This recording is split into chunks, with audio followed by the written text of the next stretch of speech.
ನಮಸ್ಕಾರ ವೀಕ್ಷಕರೇ, ನೀವು ನೋಡ್ತಾ ಇದ್ದೀರಾ ವಿಶ್ವಾಣಿ ಟಿವಿ ಸ್ಪೆಷಲ್. ನಾನು ಕೇಶವ್ ಪ್ರಸಾದ್. ವೀಕ್ಷಕರೇ, ಎಷ್ಟೋ ಮಂದಿಗೆ ಸುಮಾರು 40-45 ವರ್ಷ ಆಗಿರುತ್ತೆ. ಆದರೆ ಅವರು ಎಲ್ಲೂ ಕೂಡ ಫೈನಾನ್ಸ್ ಇನ್ವೆಸ್ಟ್ಮೆಂಟ್ ಮಾಡಿರಲ್ಲ. ಅಂದರೆ ಅದು ಫಿಕ್ಸೆಡ್ ಡೆಪಾಸಿಟ್ ಇರ್ಬೋದು, ಮ್ಯೂಚುವಲ್ ಫಂಡ್ ಇರ್ಬೋದು, ರಿಯಲ್ ಎಸ್ಟೇಟ್ ಇರ್ಬೋದು, ಗೋಲ್ಡ್ ಇರ್ಬೋದು. ಅವರಿಗೆ ಈ ಇನ್ವೆಸ್ಟ್ಮೆಂಟ್ ಮಾಡಬೇಕು ಅನ್ನುವಂಥ ಒಂದು ಕಲ್ಪನೆ ಇರಲ್ಲ. ಅಂಥವರಿಗೋಸ್ಕರ ಈ ವಿಶೇಷ ಎಪಿಸೋಡನ್ನು ನಾವು ಯಾವ ರೀತಿ ಮ್ಯೂಚುವಲ್ ಫಂಡಲ್ಲಿ ಇನ್ವೆಸ್ಟ್ ಮಾಡ್ಬೋದು, ಸ್ಟಾಕಲ್ಲಿ ಇನ್ವೆಸ್ಟ್ಮೆಂಟ್ ಮಾಡ್ಬೋದು, ಅಥವಾ ಯಾವ ಸೆಕ್ಟರ್ನಲ್ಲಿ ಹೆಚ್ಚು ರಿಟರ್ನ್ಸನ್ನು ಗಳಿಸಲಿಕ್ಕೆ ಅವಕಾಶಗಳು ಇದೆ ಅನ್ನೋದ್ರ ಬಗ್ಗೆ ಬೇಸಿಕ್ ಇನ್ಫಾರ್ಮೇಷನ್ನ ಕೊಡುವಂತಹ ಪ್ರಯತ್ನವನ್ನು ಈ ವಿಶೇಷ ಎಪಿಸೋಡ್ನಲ್ಲಿ ನಾವು ಮಾಡ್ತಾ ಇದ್ದೀವಿ. ಇದಕ್ಕೋಸ್ಕರ ನಮಗೆ ಹಣಕಾಸು ಹಾಗೂ ಮ್ಯೂಚುವಲ್ ಫಂಡ್ ಕ್ಷೇತ್ರದ ತಜ್ಞರಾದ ವಿನೋದ್ ತಂತ್ರಿ ಅವರು ನಮ್ಮ ಜೊತೆ ಇದ್ದಾರೆ. ಕಾರ್ಯಕ್ರಮಕ್ಕೆ ಅವರನ್ನು ಬರಮಾಡ್ಕೊಳ್ಳೋಣ. ನಮಸ್ಕಾರ ವಿನೋದ್ ತಂತ್ರಿ ಅವರು. ನಮಸ್ಕಾರ. ಅಂದ ಹಾಗೆ ಹೊಸಬ್ರಿಗೆ ಮ್ಯೂಚುವಲ್ ಫಂಡ್ ಇರ್ಬೋದು ಅಥವಾ ಬೇರೆ ಅದರ್ ಅಸೆಟ್ ಇರ್ಬೋದು, ಹೇಗೆ ಇನ್ವೆಸ್ಟ್ಮೆಂಟ್ ಮಾಡಬೇಕು ಅನ್ನೋದ್ರ ಬಗ್ಗೆ ತಾವೊಂದು ಮಾಹಿತಿಯನ್ನು ಹೇಳ್ಕೊಡ್ತಾರೆ. ಮುಖ್ಯವಾಗಿ ನಾನಿಲ್ಲಿ ಫೋಕಸ್ ಮಾಡ್ತಾ ಇರುವಂಥದ್ದು ಸುಮಾರು 40-45 ವರ್ಷದ ಆಸ್ಪಾಸ್ನಲ್ಲಿ ಇರುವಂಥವರು. ಇನ್ನೇನು 10-15 ವರ್ಷದಲ್ಲಿ ಅವರು ರಿಟೈರ್ಡ್ ಆಗ್ತಾರೆ. ಅಂಥ ಸಂದರ್ಭಕ್ಕೋಸ್ಕರ ಅವರು ಯಾವ ರೀತಿಯಲ್ಲಿ ಇನ್ವೆಸ್ಟ್ಮೆಂಟನ್ನು ಮಾಡ್ಬೋದು ಅದ್ರ ಬಗ್ಗೆ ತಜ್ಞರಾಗಿ ಸಲಹೆಯನ್ನು ಕೊಡ್ತೀರಾ ಅಂತ. ಧನ್ಯವಾದ. ಸೊ ಇದು ಒಂದು ಕಾಮನ್ ಒಂದು ಚಾಲೆಂಜ್ ಅಂತ ಹೇಳ್ಬೋದು. ಹೌದು. ಸೊ ಬೇಸಿಕ್ಲಿ ಏನಾಗುತ್ತೆ ಅಂತ ಹೇಳಿದ್ರೆ, ಒಬ್ಬರ ಜೀವನ ಒಂದು ಸೈಕಲ್, ಲೈಫ್ ಸೈಕಲ್ ನಾವು ನೋಡಿದ್ರೆ, ಸೊ ಫಸ್ಟ್ 20 years ನಾವು ನಮ್ದು ಸ್ಟಡೀಸು ಅದೆಲ್ಲ ಆಗುತ್ತೆ. ಕರೆಕ್ಟ್. ನೆಕ್ಸ್ಟ್ 20 years ಏನಿದೆ ಅದು ನಮಗೆ ಜಾಬ್ ಸಿಗೋದು, ಜಾಬ್ ಹುಡುಕ್ತಾ ಇರ್ತೀವಿ, ಅಥವಾ ಫಸ್ಟ್ 5 years ಹುಡುಕ್ತೀವಿ, ದೆನ್ ಜಾಬ್ ಸಿಗುತ್ತೆ ನಮಗೆ. ಅದಾದಮೇಲೆ ಒಬ್ಬರಿಗೆ ಅವ್ರಿಗೆ ಮದುವೆ ಆಗುತ್ತೆ. ಮದುವೆ ಆದಮೇಲೆ ಆ ಖರ್ಚುಗಳು ಬರ್ತಾ ಇರ್ತವೆ, ಮಕ್ಕಳಾಗ್ತವೆ, ಸ್ಕೂಲಿಗೆ ಹೋಗೋದು, ಮಕ್ಳಿಗೆ ಸ್ಕೂಲಿಗೆ ಕಳಿಸೋದು, ಇದೆಲ್ಲ ನಡೀತಾ ಇರುತ್ತೆ. ಕರೆಕ್ಟ್. ಆದರೆ ಒಂದು 35, 40, 45 ಬರಬೇಕಾದ್ರೆ ಒಂದು ಸಡನ್ಲಿ ಎಚ್ಚರ ಆಗುತ್ತೆ. ಅರೆ, ನಾನು ಲಾಸ್ಟ್ ಸುಮಾರು ಒಂದು 15 ವರ್ಷದಿಂದ ದುಡಿತಾ ಇದ್ದೀನಿ, 20 ವರ್ಷದಿಂದ ದುಡಿತಾ ಇದ್ದೀನಿ, ಅರ್ನ್ ಮಾಡಿದ ದುಡ್ಡು ಎಲ್ಲಿ ಹೋಗಿದೆ, ಕರೆಕ್ಟ್ ಅಂತ ಹೇಳಿ ಬರುತ್ತೆ. ಹೌದು. ಝೀರೋ ಇನ್ವೆಸ್ಟ್ಮೆಂಟ್ ಆಗಿರುತ್ತೆ, ಎಲ್ಲೂ ಇನ್ವೆಸ್ಟ್ಮೆಂಟ್ ಮಾಡಿರಲ್ಲ, ಎಲ್ಲೂ ಇನ್ವೆಸ್ಟ್ಮೆಂಟ್ ಆಗಿರೋದಿಲ್ಲ. ಬೆಳಿಗ್ಗೆ ಹೇಳೋದು, ಆಫೀಸಿಗೆ ಹೋಗೋದು, ಸಂಜೆ ವಾಪಸ್ ಮನೆಗೆ ಹೋಗೋದು, ನೆಕ್ಸ್ಟ್ ಡೇ ವಾಪಸ್ಸು, ಒಂದು ದಿನಚರಿ ಒಂದು ನಡೀತಾ ಇರುತ್ತೆ. ಹೌದು. ಆದರೆ ಸಡನ್ಲಿ ಯಾರಾದರೂ ನಿಮಗೆ ಕೇಳಿದ್ರೆ, ಓಕೆ ಲಾಸ್ಟ್ 20 years ಏನು ಮಾಡಿದ್ರಿ, ಎಲ್ಲಿದೆ ದುಡ್ಡು ಅಂತ ಕೇಳಿದ್ರೆ ಟೆನ್ಷನ್ ಆಗುತ್ತೆ. ಈ ಪ್ರಶ್ನೆಯನ್ನು ನೀವೇ ನಿಮ್ಗೆ ಕೇಳ್ಕೊಂಡ್ರೆ ಒಂದು ವಿಷಯ, ಆದರೆ ನಿಮ್ಮ ಮಕ್ಕಳೆಲ್ಲಾದರೂ ನಿಮ್ಗೆ ಕೇಳಿದ್ರೆ ಇನ್ನೂ ಟೆನ್ಷನ್ ಜಾಸ್ತಿ ಆಗುತ್ತೆ. ಸೊ ಇನ್ನೂ ಟೆನ್ಷನ್ ಆಗುತ್ತೆ. ಸೊ ಇದಕ್ಕೋಸ್ಕರ ಇನ್ನೂ ಏನಂತೇಳಿ, ಈಗ ಆಗಿದ್ದಾಗಿತ್ತು, 20 ವರ್ಷ ಆಗಿದ್ದಾಗಿತ್ತು, ಆದರೆ ಇನ್ನೂ ಆದರೂ ಅಟ್ಲೀಸ್ಟ್ ಒಂದು ಪ್ರಾಪರ್ ಆಗಿ ಪ್ಲ್ಯಾನ್ ಮಾಡ್ಕೊಂಡು ಇನ್ವೆಸ್ಟ್ಮೆಂಟ್ ಮಾಡಬೇಕಾಗುತ್ತೆ. It is a very critical time. Correct. ಯಾಕಂತ ಹೇಳಿದ್ರೆ 40 ಆಗಬೇಕಾದ್ರೆ ನಿಮ್ಮ ಪೇರೆಂಟ್ಸು ಏಜ್ ಆಗಿರ್ತಾರೆ, ಅವರದ್ದು ಮೆಡಿಕಲ್ ಎಕ್ಸ್ಪೆನ್ಸಸ್ ಇರುತ್ತೆ, ಅವರು ಮನೇಲಿ ಇರ್ತಾರೆ. ಸೊ ಈಚೆಯಿಂದ ಮಕ್ಕಳದ್ದು ಎಕ್ಸ್ಪೆಕ್ಟೇಷನ್ಸು ದೊಡ್ಡ ಆಗ್ತಾ ಇರುತ್ತೆ. ಇಷ್ಟೊಂದಿಗೆ ಸ್ಕೂಲಲ್ಲಿದ್ದವರಿಗೆ ಈಗ ಒಂದು ಹೈಯರ್ ಎಜುಕೇಷನ್ಗೆ ಹೋಗಬೇಕು ಅಂತ ಇರುತ್ತೆ. ಕರೆಕ್ಟ್. ಸೊ ಇಂಥ ಒಂದು ಕಮಿಟ್ಮೆಂಟ್, ಆಚೆಯಿಂದ ನಿಮ್ಮ ರಿಟೈರ್ಮೆಂಟು ಹತ್ರ ಬರ್ತಾ ಇದೆ. ನಿಜ. ಸೊ ಈ ಟೈಮಲ್ಲಿ ಒಂದು ಪ್ಲ್ಯಾನ್ ಮಾಡಿ ಇನ್ವೆಸ್ಟ್ಮೆಂಟ್ ಮಾಡೋದು ತುಂಬ ಒಂದು ಸೂಕ್ತ ಅಂತ ಹೇಳ್ತೀನಿ. ಓಕೆ. ಸೊ ಗೋಲ್ಸ್ ಅನ್ನು ಡಿವೈಡ್ ಮಾಡ್ಕೋಬೇಕು. ಫಸ್ಟ್ ಆಗಿ ಒಂದು ಅವರಿಗೆ ಎಮರ್ಜೆನ್ಸಿ ಫಂಡ್, ಓಕೆ, ಒಂದು ಅಟ್ಲೀಸ್ಟ್ ಒಂದು 3 months ಇದ್ದು ನಿಮ್ಮದು ಇನ್ಕಮ್ ಏನಿದೆ ಅದು, ಇಲ್ಲದಿದ್ದರೆ 6 months ಇದ್ದು ಎಕ್ಸ್ಪೆನ್ಸಸ್. ಓಕೆ. ಇದಿಷ್ಟಾದರೂ ನಿಮ್ಮ ಹತ್ರ ಒಂದು ಸೇಫಾಗಿ, ಒಂದು FD ಆದರೆ FD, ಓಕೆ, ಅದರಲ್ಲಿ ಇಟ್ಕೊಂಡಿರಬೇಕು. ಸೆಕೆಂಡು, ಅವ್ರ ಹತ್ರ ಹೆಲ್ತ್ ಇನ್ಶೂರೆನ್ಸು, ಲೈಫ್ ಇನ್ಶೂರೆನ್ಸ್ ಇರಲೇಬೇಕು. ಲೈಫ್ ಇನ್ಶೂರೆನ್ಸ್ ಅಂತ ಹೇಳಿದ್ರೆ ಇನ್ವೆಸ್ಟ್ಮೆಂಟ್ಸ್ ಅಲ್ಲ, ಟರ್ಮ್ ಇನ್ಶೂರೆನ್ಸು ಇದಿರಬೇಕು. ಯಾಕೆಂತ ಹೇಳಿದ್ರೆ ಇನ್ನೂ ಅವ್ರು ಏಜ್ ಆಗೋದೇ ವಿನ ಇನ್ನೂ ಯಂಗ್ ಆಗೋದಲ್ಲ. ಸೊ 40 ತನಕ ನಮ್ಮ ಹತ್ರ ಒಂದು ನಮ್ಮ ದೇಹಕ್ಕೆ ಏನೋ ಒಂದು ಜೀವ ಇರುತ್ತೆ, ಅದು ಒಂದು ಸ್ಟ್ರೆಂತ್ ಏನಿರುತ್ತೆ, ಅದು ಆಫ್ಟರ್ 45 ಹೌದು ಡಿಪ್ಲೀಟ್ ಆಗ್ಲಿಕ್ಕೆ ಸ್ಟಾರ್ಟ್ ಆಗುತ್ತೆ. ಸೊ ಹೆಲ್ತ್ ಇಶ್ಯೂಸ್ ಬರೋ ಚಾನ್ಸಸ್ ಇದೆ.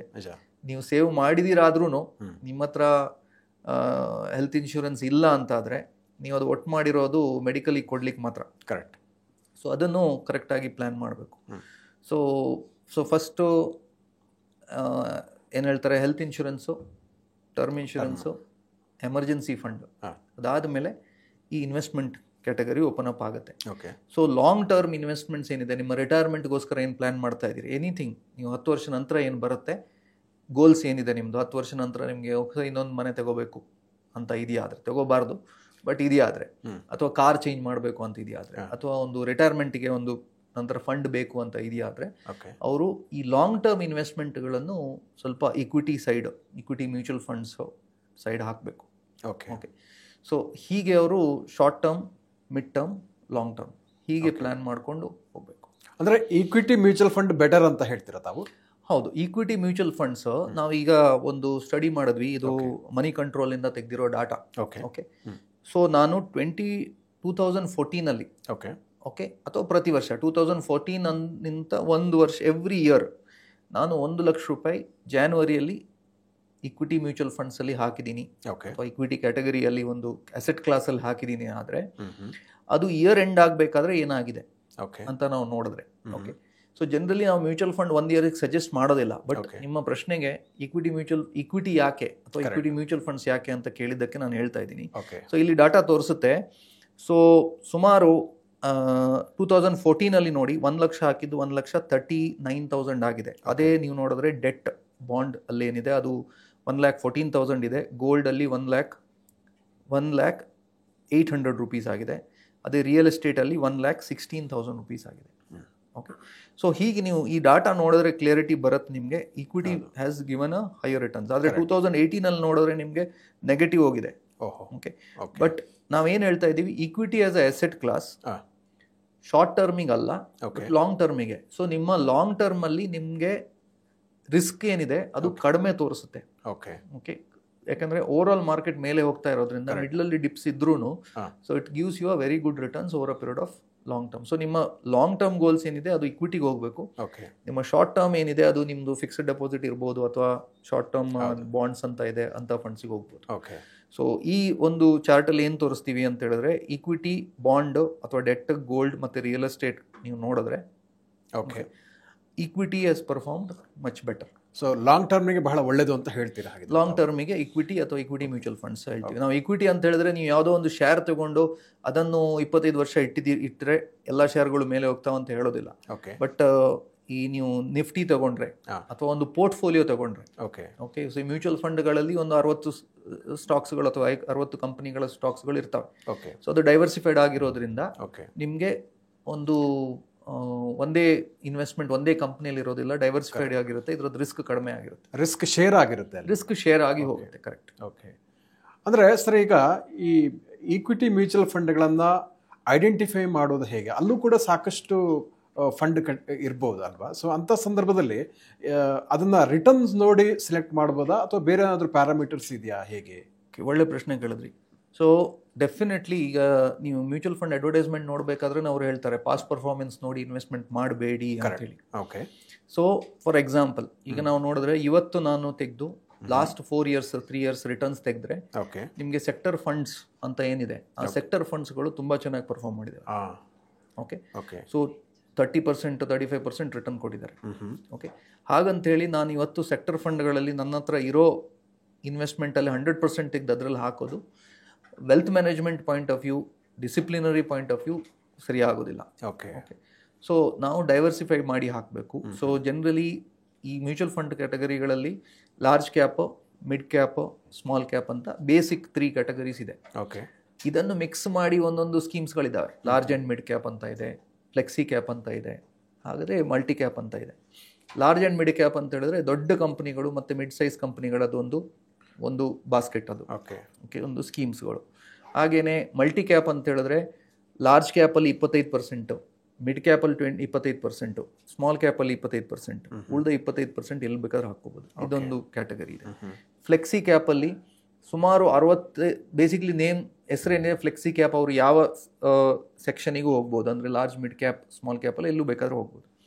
ಸೊ ನಾವೇನು ಹೇಳ್ತೀವಿ ಅಂತ ಹೇಳಿದ್ರೆ ನಿಮ್ಮ ಮೇಜರ್ ಇನ್ವೆಸ್ಟ್ಮೆಂಟ್ 80% ತನಕ ಸುಮಾರು ಲಾರ್ಜ್ ಆ್ಯಂಡ್ ಮಿಡ್ ಕ್ಯಾಪಲ್ಲೇ ಫೋಕಸ್ಡ್ ಆಗಿರಬೇಕು. ಓಕೆ, ಈ ಉಳಿದ 20% ಏನಿದೆ ಅದನ್ನು ನೀವು ಸೆಕ್ಟರ್ ಫಂಡಿಗೆ ಅಥವಾ ಒಂದು ಥಿಮ್ಯಾಟಿಕ್ ಫಂಡಿಗೆ ಇನ್ವೆಸ್ಟ್ಮೆಂಟ್ ಮಾಡ್ಬೋದು. ಸೊ ಇದರಿಂದ ನಾವು ಯಾವಾಗಲೂ ಮಾರ್ಕೆಟ್ ಮೇಲೇ ಹೋಗುತ್ತೆ ಅಂತ ನೋಡೋದಲ್ಲ. ನಿಮಗೆ ಮಾರ್ಕೆಟ್ ಕರೆಕ್ಷನ್ ಆದಾಗ ಆ ಕರೆಕ್ಷನ್ ನಿಮಗೆ ಬೇರ್ ಮಾಡೋ ಕೆಪಾಸಿಟಿ ಇದೆಯಾದರೆ ನಿಮ್ಮ ಸ್ಮಾಲ್ ಕ್ಯಾಪ್ ಅಥವಾ ಥಿಮ್ಯಾಟಿಕ್ ಸೆಕ್ಷನ್ ಏನಿದೆ ಅದನ್ನು ಹೆಚ್ಚು ಮಾಡ್ಕೋಬೋದು. ಓಕೆ, ಈಗ ಒಬ್ಬ ತುಂಬ ಯಂಗ್ ಹುಡುಗ ಇದ್ದಾನೆ, ಒಂದು 20-22 ವರ್ಷ, ಅವನು ಅರ್ನ್ ಮಾಡ್ತಾ ಇದ್ದಾನೆ, ಅವನಿಗೆ ಇನ್ವೆಸ್ಟ್ಮೆಂಟ್ ಮಾಡಬೇಕು. ಅವನೊಂದು 20-25 ವರ್ಷ ಇನ್ವೆಸ್ಟ್ಮೆಂಟ್ ಮಾಡ್ಲಿಕ್ಕೆ ರೆಡಿ ಇದ್ದಾನೆ. ಹಂಗಿರಬೇಕಾದ್ರೆ ಅವನಿಗೆ ಸ್ವಲ್ಪ ಸೆಕ್ಟರ್ ಅಥವಾ ಒಂದು ಥಿಮ್ಯಾಟಿಕ್ ಸೆಗ್ಮೆಂಟ್ ಏನಿದೆ ಅದರಲ್ಲಿ ಹೆಚ್ಚಿನ ಎಕ್ಸ್ಪೋಜರ್ ಕೊಡ್ಬೋದು.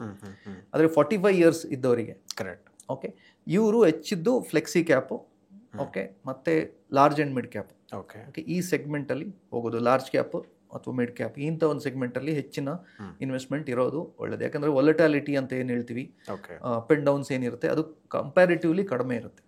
ನಿಮ್ಮ ಪ್ರಕಾರ ಮುಂದಿನ 1.5 ದಶಕ ಅಥವಾ 10-15 ವರ್ಷಗಳ ಒಂದು ನಾವು ಮುನ್ನೋಟವನ್ನು ನೋಡೋದಿದ್ರೆ ಎಷ್ಟು ಪರ್ಸೆಂಟ್ ರಿಟರ್ನ್ಸನ್ನು ಈಕ್ವಿಟಿ ಮ್ಯೂಚುವಲ್ ಫಂಡಲ್ಲಿ ನಿರೀಕ್ಷೆ ಮಾಡ್ಬೋದು ಅಂತ ಹೇಳ್ಬೋದಾ? ಓಕೆ, ಸೊ ನಾವು ಈ ಪ್ರಶ್ನೆಗೆ ನಾವು ಸ್ವಲ್ಪ ಹಿಂದೆ ನೋಡಬೇಕಾಗತ್ತೆ. ಓಕೆ, ಸೊ ಪಾಸ್ಟ್ ಪರ್ಫಾರ್ಮೆನ್ಸ್ ಏನಿದೆ ಅಂತ ಹೇಳಿ. ಕರೆಕ್ಟ್. ಸೊ ಸೆಬಿ ಏನು ಹೇಳುತ್ತೆ ಅಂತ ಹೇಳಿದ್ರೆ, ನಾವು ಏನಾದರೂ ಇಂಥ ಒಂದು ಇಲಿಸ್ಟ್ರೇಷನ್ ಕೊಡಬೇಕಾದ್ರೆ ಇಟ್ ಶುಡ್ ಬಿ 10% to 12% ಮಾತ್ರ ಹೇಳಿ ಅಂತ ಹೇಳಿ. ಓಕೆ, ಸೊ ನಾವೇನು ಹೇಳ್ತೀವಿ, 10-12% ಸಿಕ್ಕಿದ್ರೆ ನಿಮಗೆ it is a very good returns. ಯಾಕೆ ಅಂತ ಹೇಳಿದ್ರೆ ನಿಮ್ಮ ಎಫ್ ಡಿಗಿಂತ ಸುಮಾರು 100% ರಿಟರ್ನ್ ಹೆಚ್ಚು ಬಂದಾಗ. ಓಕೆ, ಸೊ ಇದು ನೋಡಬೇಕಾಗಿರೋದು. ಸೊ ಆದರೆ ಪಾಸ್ಟ್ ಪರ್ಫಾರ್ಮೆನ್ಸಸ್ ನೋಡಿದ್ರೆ, ಸೊ ಲಾರ್ಜ್ ಕ್ಯಾಪ್ ಸೆಗ್ಮೆಂಟ್ ಏನಿದೆ ಒಂದು 13%, 14% ತನಕ ಕೊಟ್ಟಿದೆ. ಲಾರ್ಜ್ ಅಂಡ್ ಮಿಡ್ ಕ್ಯಾಪ್ ಒಂದು 14-15% ಕೊಟ್ಟಿದೆ 10 ವರ್ಷದ ನಾವು ನೋಡಿದ್ರೆ. ಅದಕ್ಕಿಂತ ಹೆಚ್ಚು ರಿಟರ್ನ್ಸ್ ಕೊಟ್ಟ ತುಂಬ ಫಂಡ್ಸ್ಗಳಿದ್ದಾವೆ. ಓಕೆ, ಸೊ ಇದನ್ನು ನಾವು ಮನಸ್ಸಲ್ಲಿ ಇಟ್ಕೊಂಡು ಮಾಡಬೇಕು. ಇನ್ನೊಂದು ಏನು ಅಂತ ಹೇಳಿದ್ರೆ, ಇನ್ವೆಸ್ಟರ್ಸ್ ಒಂದು ಅರ್ಥ ಮಾಡ್ಕೊಳ್ಬೇಕು, ಈ ರಿಸ್ಕ್ ತಗೊಂಡಿರೋದ್ರಿಂದ ಅವರಿಗೆ ಹೇಗೆ ರಿಟರ್ನ್ಸ್ ಬಂದಿದೆ ಅಂತೇಳಿ.